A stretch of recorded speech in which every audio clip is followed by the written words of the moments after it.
11월 2일 화요일 새벽 기도회를 시작합니다. 우리 다 같이 사도신경을 고백하겠습니다.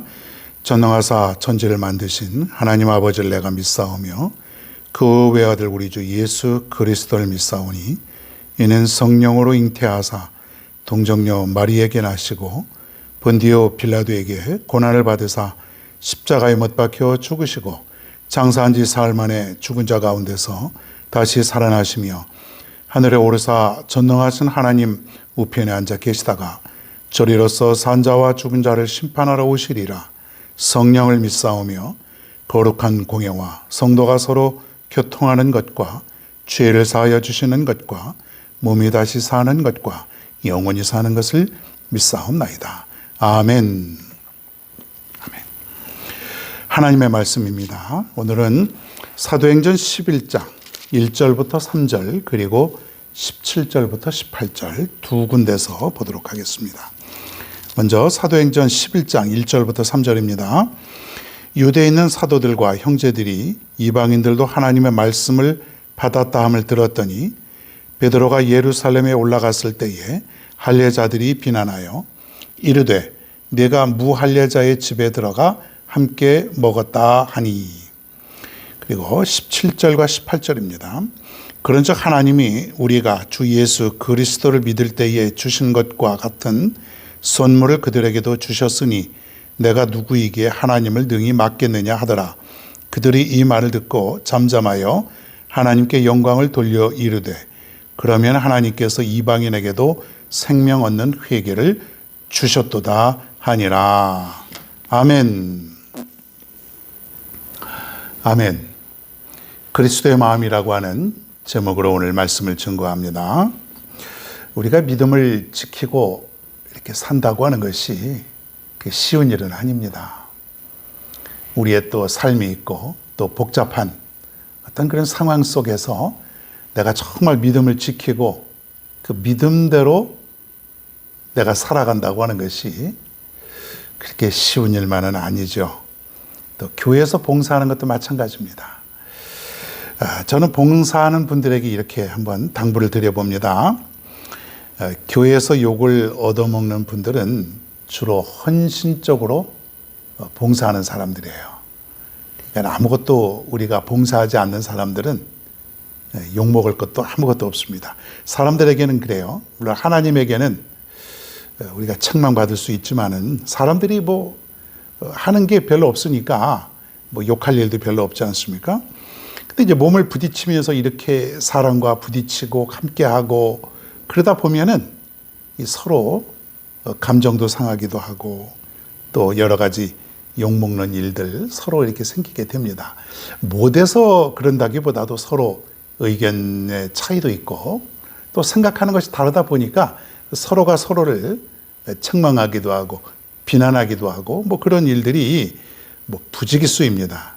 이게 그런 일이 없으면 참 좋은데 그리스도 안에서 교회 안에서 말씀 안에서 믿음 안에서 우리가 함께 최선을 찾아 나가면은 그런 일이 없을 터인데 꼭 그렇지만은 않은 것 같습니다. 여러분 헌신하다가 봉사하다가 또 순종하다가 그런 일이 생길 때에 우리가 어떻게 해야 되는가? 어떻게 해야 되는가? 어떤 사람은 확 때려치우고 욕하고 확 나가버리는 사람이 있습니다. 에이씨, 네가 알아서 해. 그런 일 참 많습니다. 승질을 부리면 안 되는데 사람들이 막 그러니까 네가 알아서 하고 그냥 얼굴에다가 뭐 이렇게 큰 소리 그냥 하고 그리고 그냥 뛰쳐나가 버립니다. 그리고 다시는 한동안은 교회 봉사도 안 하고 또 그 사람과는 담을 짓고 그렇게 살아갈 때가 많습니다. 자, 그렇게 하면 안 되죠. 교회는 그런 곳이 아닙니다. 우리가 한번 살펴봅니다. 자, 베드로를 또 보는데 베드로가 하나님의 말씀에 이제 순종을 합니다. 그동안의 말씀을 조금 건너뛰었는데 우리가 고넬료라고 하는 사람을 우리가 생각해 보았죠. 그 이방인이고 군대의 백부장인데 하나님이 베드로에게 환상을 보여주시고 고넬료의 집으로 가라. 고넬료의 집으로 가라. 근데 이게 뭐 집으로 가라는 게 뭐가 그렇게 어려운가 하면은 유대교의 법에 의하면 이방인들과는 교제해서는 안 됩니다. 그러니까 하나님이 택한 유대인들 그 외의 사람들하고는 교제를 하면 안 되고 또 집을 찾아가서도 안 됩니다. 먹고 마시는 거 안 됩니다. 더군다나 그 집에서 잠을 자는 건 더더욱 안 되는 거예요. 이거는 범법 행위고 죄이다. 유대인들의 사고방식이에요. 자, 그런데도 베드로는 그 규율을 깨고 지금 이방인인 고넬료의 집을 방문하게 됩니다. 하나님께서 그리하라고 하셨죠. 자, 그랬더니 그 집에 놀라운 성령의 역사, 기적이 일어나게 되고 온 집안이 다 세례를 받는 일이 벌어졌습니다. 이 복음이 유대인들뿐만이 아니라 이제는 이방인들에게도 전해지고 그 복음이 이제 계속해서 확산이 되는 그런 초대교회의 어떤 그런 복음의 과정이라고 봅니다. 자, 하나님께서 시켜서 베드로가 고넬료의 집으로 가서 먹고 마시고 함께하고 또 세례도 주고 온 집안이 다 예수 믿고 그랬는데 문제가 생겼습니다. 안 갔으면 요거 안 먹어도 될 일이지 않습니까? 근데 하나님이 가라고 했으니까 순종하는 마음으로 갔더니 기독교인이 된 유대인들이 베드로를 비난하고 있습니다. 네가 어찌하여, 오늘 1절에서 3절 말씀을 종합해 보면, 야, 너 어찌하여 법을 어기고 이방인의 집에 갔느냐? 막 따지는 거예요, 베드로한테. 사실 이들은 이제 더 이상 유대인이 아니고 유대인들이 이제 기독교인으로 개종을 했지 않습니까? 그러니까는 초대교회가 탄생하기 전에는 모두가 다 유대인들 아닙니까? 유대교. 그런데 이제 예수 그리스도께서 부활하시고 승천하신 이후에 성령의 역사 이후에 기독교가 드디어 탄생이 된 건데, 유대인들이 이제 기독교로 개종한 사람들 아닙니까? 예수 그리스도를 믿고. 자, 그런데 여전히 저들의 사고방식은 뭐예요? 유대교의 사고방식을 갖고 있는 거예요. 너 어찌하여서 그런 잘못을 했느냐? 너 큰 잘못이야. 더구나 거기서 잠도 잤다며.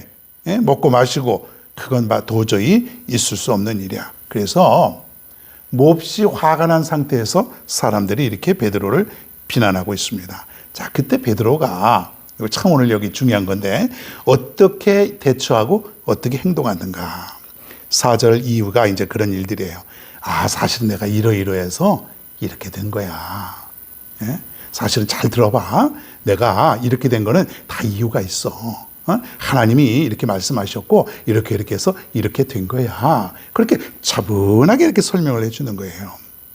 자, 여러분, 우리가 교회 일을 하면서 너 왜 그렇게 했어? 너 왜 그렇게 교회를 그렇게 했어? 막 이렇게 우리가 앞장서서 일을 하다 보면은 막 따지고 감정적으로 막 대고 비난하고 막 그럴 때 있어요.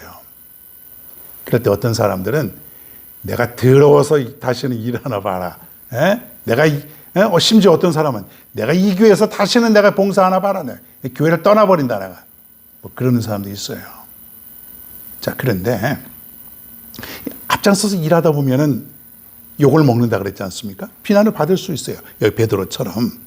그럴 때에 어떡하냐면 베드로처럼 차근차근 우리가 감정을 추스리고 잘 설명을 하라는 거예요. 이거는 내가 이렇게 하다 보니까 이렇게 될 수밖에 없었어. 이 일을 처리하다 보면은 이렇게 될 수 있었던 거야. 이렇게 된 거야.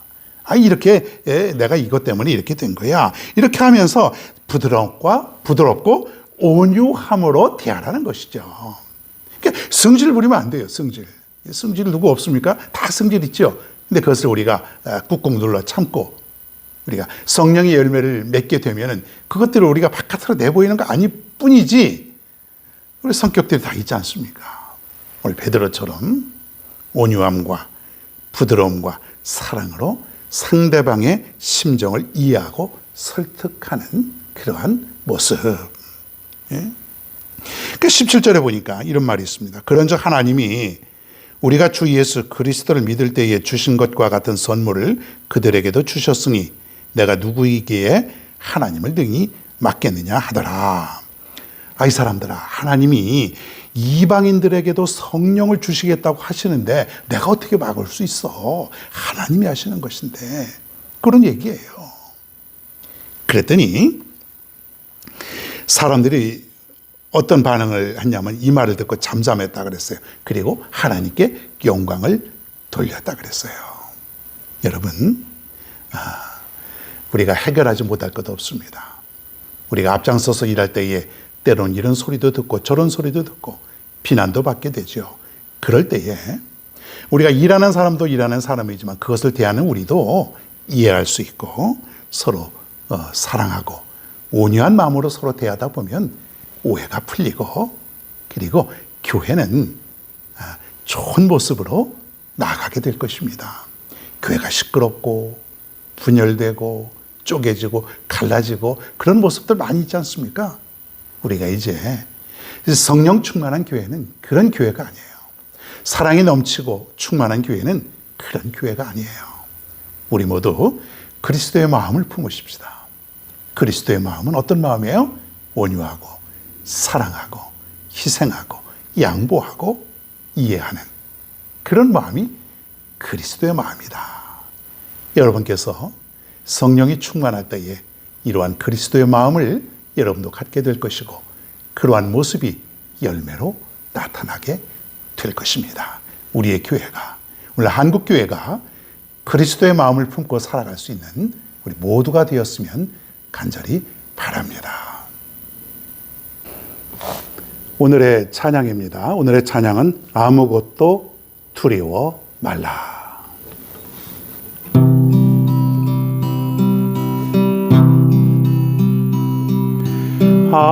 아무것도 두려워 말라. 주 너의 하나님이 지켜주시네. 놀라지 마라. 겁내지 마라. 주님 나를 지켜주시네. 아무것도 두려워 말라. 주 나의 하나님이 지켜주시네. 놀라지 마라. 겁내지 마라. 주님 나를 지켜주시네. 내 맘이 힘에 겨워 지칠지라도 주님 나를 지켜주시네. 세상의 험한 풍파 몰아칠 때도 주님 나를 지켜주시네. 주님은 나의 산성, 주님은 나의 요새, 주님은 나의 소망, 나의 힘이 되신 여호와.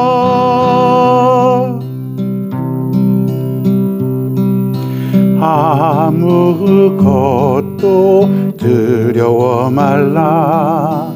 주 나의 하나님이 지켜주시네. 놀라지 마라. 겁내지 마라. 주님 나를 지켜주시네. 내 맘이 힘에 겨워 지칠 때라도 주님 나를 지켜주시네. 세상의 험한 풍파 몰아칠 때도 주님 나를 지켜주시네.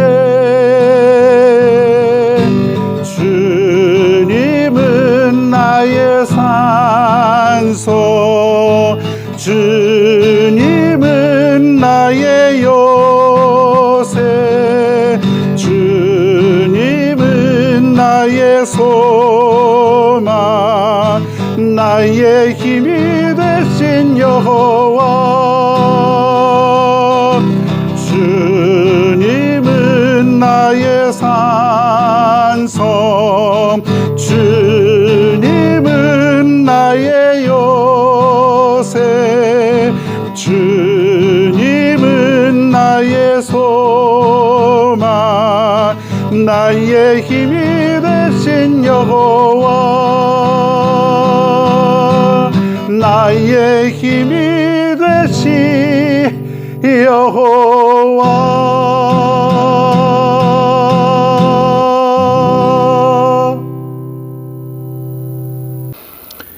우리 한 목소리로 다 같이 앞에 있는 기도의 제목을 가지고 함께 기도합니다. 할렐루야. 하나님 아버지, 하나님께서 우리에게 또 하루의 삶을 허락하여 주시고 오늘도 복된 삶을 우리에게 펼쳐주실 것을 생각하면서 감사를 드리옵나이다. 오늘도 이 아침에 저희를 깨워주시고 영육간에 우리를 일으켜 세워주셔서 오늘 하루도 오직 하나님만 바라보고 살아갈 수 있도록 말씀도 주시고 기도할 수 있도록 인도하여 주시고 찬양을 통해서 또한 은혜 받게 하시는 진심으로 감사를 드리옵나이다. 그리스도의 마음을 품게 하여 주시옵소서. 우리 모두는 그리스도의 마음을 가지고 살아갈 수 있도록 인도하여 주시옵소서.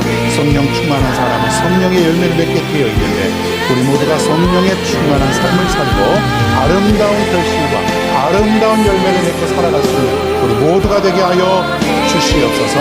오늘도 이렇게 하루를 살아갑니다. 우리 성도님들의 직장과 사업과 가정과 모든 것을 하나님 허락하여 주시옵소서. 하나님을 확신하게 하여 주시옵소서. 하나님만을 의지하게 하여 주시옵소서. 아무 염려하지 말고 두려워하지 말고 오직 하나님만 바라보고 살아갈 수 있는 오늘의 하루가 될 수 있도록 인도하여 주시옵소서. 인도하여 주시옵소서. 하나님 아버지, 오늘 우리에게 주신 말씀 감사를 드립니다. 우리 마음속에 그리스도를 품게 하여 주시옵소서. 십자가에서 죽기까지 사랑하셨던 그리스도의 마음을 가지고 살아갈 수 있는 우리 모두가 되게 하여 주시옵소서. 오늘도 주님께서 책임져 주시고 인도하여 주시고 함께하여 주실 것을 확신하며 예수님의 이름으로 간절히 기도하옵나이다. 아멘.